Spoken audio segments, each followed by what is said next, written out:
یا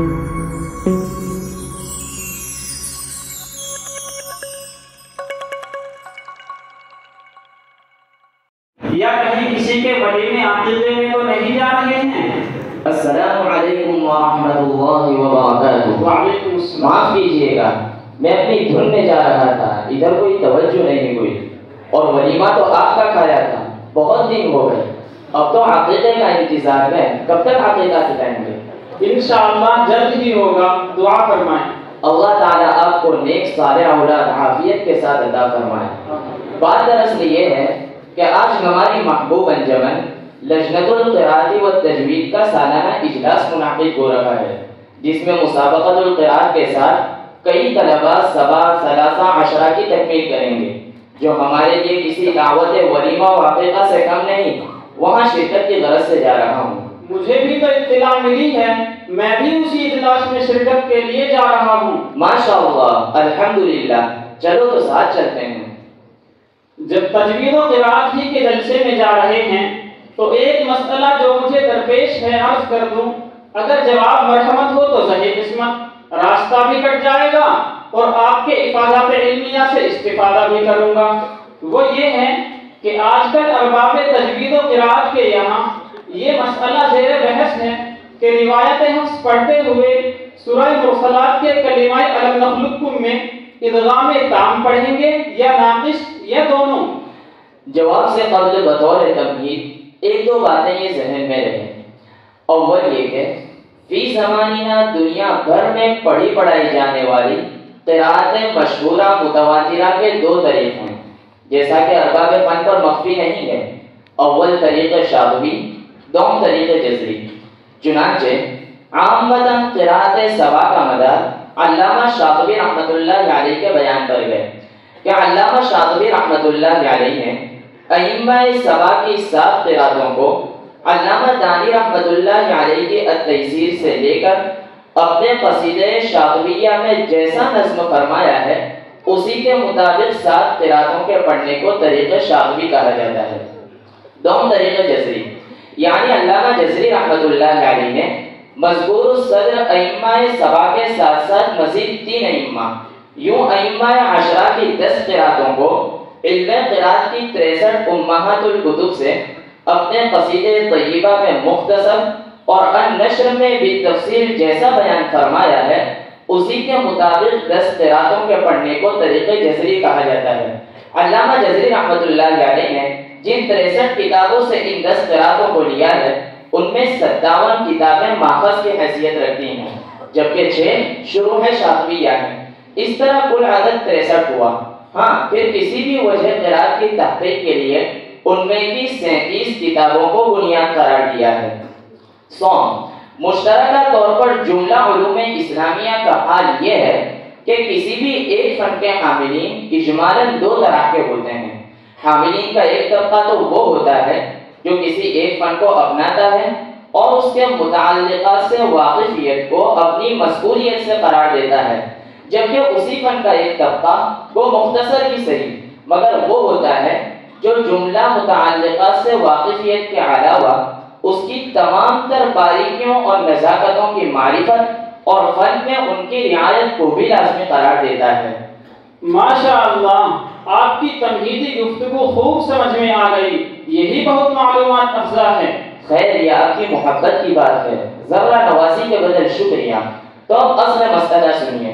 دیکھیں، الم نخلقکم سے متعلق بھی یہی ہوا ہے کہ سورہ مرسلات کے کلمہ الم نخلقکم میں قاف و کاف متقارباً 2 حرفوں کے جمع ہونے نیز متعدد ثقالتوں کے تحت ہونے والے ادغام سے متعلق حضرات قرائے کرام کا عام بیان تو یہی ہے کہ ادغام تام و ناقص دونوں جائز ہیں، چنانچہ صاحب فوائد مکیہ، صاحب خلاصۃ البیان، بلکہ خود علامہ جزری رحمۃ اللہ علیہ نے بھی اپنے منظوم المقدمۃ الجزریہ میں نیز التمہید میں دونوں وجہوں کو بیان فرمایا ہے۔ نیز التمہید میں دونوں وجہوں سے متعلق یہ بھی فرمایا ہے کلاہما حسن، البتہ میں نے علامہ دانی رحمۃ اللہ علیہ کی موافقت میں ادغام تام کو اپنا معمول بنایا ہے اور اسی کو اختیار کرتا ہوں۔ نیز یہ قیاس بھی موافق ہے نیز علامہ جزری رحمۃ اللہ علیہ نے النشر میں بھی التمہید کی طرح الم نخلقکم میں دونوں وجہوں کا جواز بہت مختصر انداز میں بیان فرما کر ادغام تام کو اولا اور راجح قرار دے کر اسی کو اپنا اختیار قرار دیا ہے۔ اسی طرح اس وقت کی ایک کتاب فریدۃ الدم جو واقعی اسم با مسمى ہے، اس میں ہے کہ والوجہان جائزان لجمیع القراء الا من له الادغام الکبیر۔ السلام علیکم ورحمۃ اللہ وبرکاتہ۔ وعلیکم السلام ورحمۃ اللہ وبرکاتہ۔ خیریت سے ہیں؟ الحمدللہ۔ اگر اجازت ہو تو میں بھی استفادے کی غرض سے شرکت کروں؟ جی ضرور، کیوں نہیں۔ جبکہ علامہ دانی رحمۃ اللہ علیہ نے اپنی کتاب التیسیر میں تو بوجہ اختصار اس سے متعلق کوئی وضاحت نہیں فرمائی، باقی دانی رحمۃ اللہ علیہ کی اپنی دوسری اور مفصل کتاب جامع البیان میں فرماتے ہیں اجمعوا علی ادغام القاف فی الکاف وقلبها کافۃ خالصۃ من غیر اظہار صوت لها فی قوله الم نخلقکم، جس کا حاصل یہ ہے کہ ادغام تام پر اجماع ہے اور ادغام ناقص نہیں ہے، لہذا ناقص پڑھنا خلاف اجماع ہے۔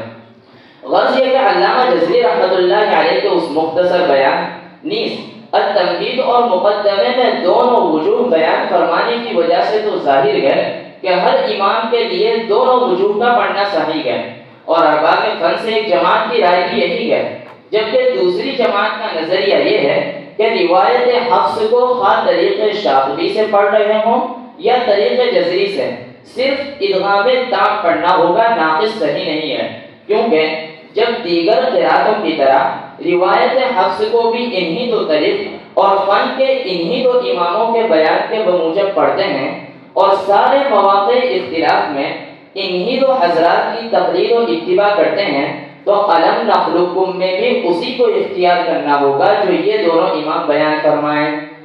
جب علامہ جزری رحمۃ اللہ علیہ دونوں کا جواز بیان فرما رہے ہیں تو پھر دونوں ہی کا پڑھنا صحیح ہونا چاہیے۔ بھائی واقعی آپ بڑی توجہ سے مسئلہ سن اور سمجھ رہے ہیں، مگر پیمانے صبر چھلک جاتا ہے۔ فصبر جمیل، وہی بات آگے عرض کر رہا ہوں جس کی آپ کو جستجو ہے۔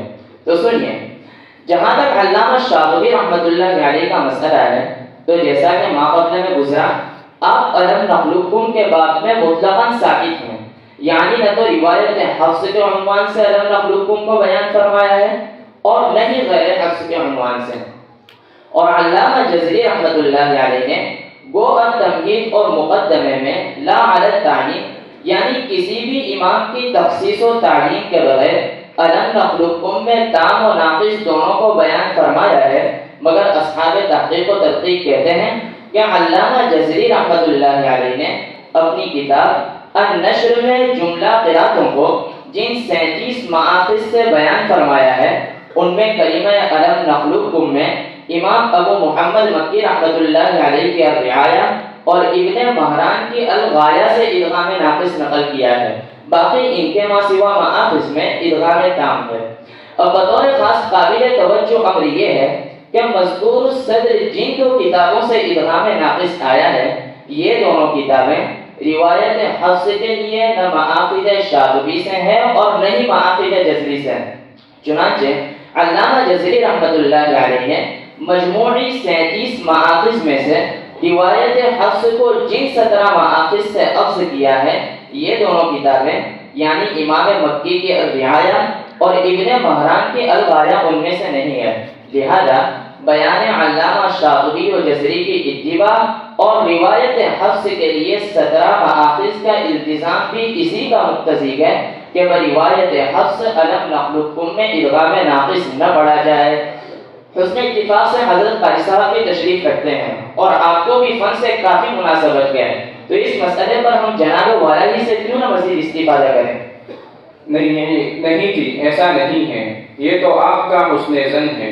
باقی ابھی چند روز قبل میرے نام بھی یہ سوال آیا تھا تو بتوفیق الہی ورق گردانی کا موقع ملا، چنانچہ محقق فن جزری صغیر شیخ محمد المتولی رحمۃ اللہ علیہ کے بعد ارباب قرات جن کی تحقیق پر اعتماد کرتے ہیں، ایسے مصر کے مشہور محقق شیخ علی محمد الضباع کی بھی یہی رائے ہے۔ آپ اپنی کتاب صریح النص میں بطور تنبیہ تحریر فرماتے ہیں ذهب جمهور أهل الأداء إلى إدغام القاف في الكاف منه إدغاما محضا وذهب مكي وابن مهران إلى إدغامه فيه مع إبقاء صفة استعلاء القاف وليس مكي وابن مهران عن حفص من طرقنا فكل ما ذكره المحررون من التفريع لا داعي إليه. اسی طرح عصر حاضر کے مشائخ علم قراءات میں دکتور تمیم زعبی مدنی حفظہ اللہ ورعاہ نے بھی نہایت ہی مؤکد کلام فرمایا ہے.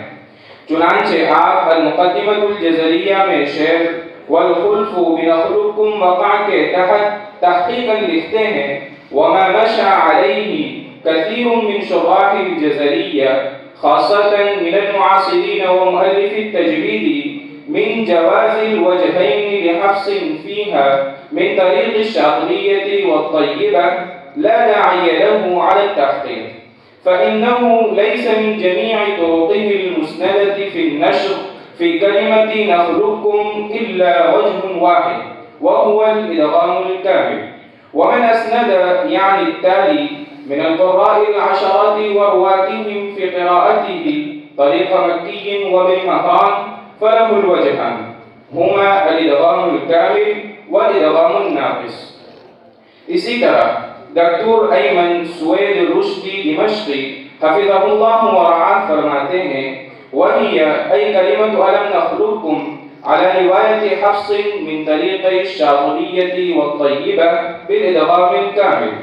اسی طرح 13ویں صدی کے محقق فن جزری صغیر شیخ محمد المتولی رحمۃ اللہ علیہ بھی اپنی معرکۃ الآراء کتاب الروض النظیر میں اسی کو فرماتے ہیں کہ کلمہ ألم نخلقکم میں بروایت حفص صرف ادغام تام ہی پر اکتفا کیا جائے کیونکہ ناقص جن دو امام سے ہے وہ روایت حفص کی سند سے نہیں ہے. الحمدللہ آپ کی اس پرمغز گفتگو سے کافی حد تک اطمینان ہوا اور معلومات میں کافی اضافہ ہوا. پہلی ہی مرتبہ یہ مسئلہ اس تفصیل سے سننے کو ملا.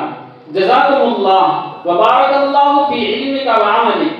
بس اتنی گزارش ہے کہ اس پورے کلام کا خلاصہ 2-5 سطر میں بیان فرما دیں تو یاد رکھنے میں سہولت ہوگی. کیوں نہیں، ضرور. تو اس کا خلاصہ یہ ہے کہ علامہ جزری نے جن 37 محافظ سے 10 قراتوں کو بالتحقیق بیان فرمایا ہے ان میں سے روایت قالون کو 27، روایت شعبہ کو 25، روایت خلف کو 24، جبکہ روایت حفص کو 37 میں سے 17 محافظ سے بیان کیا ہے. یعنی روایت حفص کے جملہ اختلافات کو انہی 17 محافظ سے روایتاً و سنداً بیان کیا ہے. اب ان 17 کتابوں میں ألم نخلقکم کا ادغام تام ہی بیان ہوا ہے، ناقص نہیں. یوں سنداً و روایتاً بروایت حفص تام ہی ہے، ناقص نہیں. اور جن دو کتابوں یعنی امام مکی و ابن مہران نے ناقص بیان کیا ہے یہ دونوں من حیث الروایہ امام حفص کے ماخذ سے نہیں ہیں، لہذا وہ ادغام ناقص مذکور و ثابت ہے مگر جس سند سے روایت حفص پڑھائی جا رہی ہے اس سے نہیں ہے. لہذا من حیث التلاوہ یعنی بلا استناد کے اگر بروایت حفص ادغام ناقص پڑھتے ہیں تو یہ صحیح ہے، جبکہ ارباب تحقیق و تدقیق کا خیال یہ ہے کہ من حیث الروایہ واستنادا پڑھتے ہوئے بروایت حفص صرف ادغام تام ہی پر اکتفا کرنا ہوگا، ناقص پڑھنا صحیح نہ ہوگا. جزاکم اللہ ماشاء اللہ. جناب آپ کو بھی تاخیر ہو رہی ہوگی اور مجھے بھی، گو کچھ اور بھی سوالات ہیں جن کے لیے کچھ اور موقع کا منتظر رہوں گا.